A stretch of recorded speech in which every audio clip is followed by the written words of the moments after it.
Isang araw matapos pumirma ng kontrata si Russell Westbrook sa Sacramento Kings, inanunsyo nga po na magkakaroon nga agad ito ng bagong jersey number kung saan simula sa pagsusuot niya ng number 0 at number 4, pinalitan nga ito ng number 18. Well, meron nga pong rason bakit nagbago siya ng numero sa pagpasok niya ng 18th season.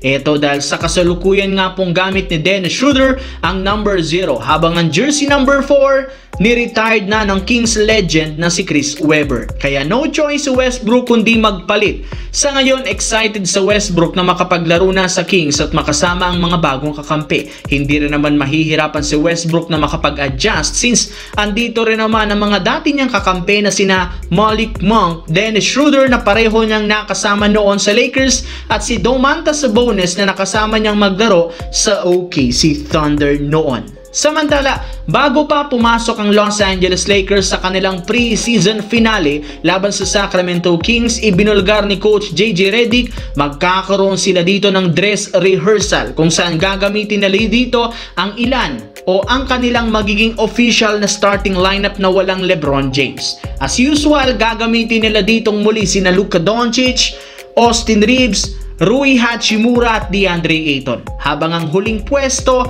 makukuha ni Jared Vanderbilt na siyang papalit kay LeBron James.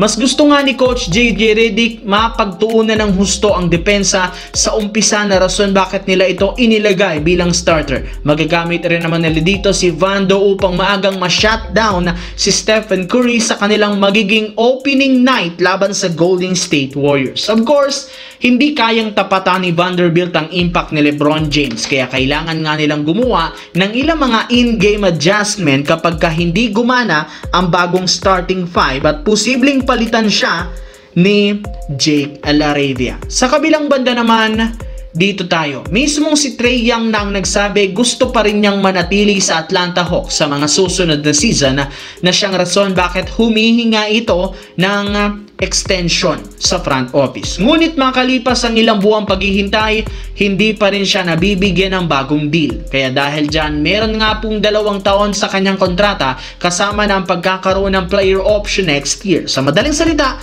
kapag hindi yang kinuha, magiging isa na nga siyang ganap na free agent next year. Sa madaling salita, posibleng umalis siya at lumipat ng ibang koponan sa susunod na mga taon. At isa sa mga dahilan bakit hindi nagkasundo ng kampo ni Trae Young at ang Atlanta Hawks sa kanyang extension dahil titingnan muna nga nila ang magiging resulta ngayong kampanya, kung worth it nga ba siyang bigyan ng mas malaking kontrata. Meron rin naman sila mga kinuhang role player na mas makakatulong sa kanya para mag-compete ng Eastern Conference contention. Kapag hindi ito gumana, dyan na nga papasok ang ideya na paaalisin na siya.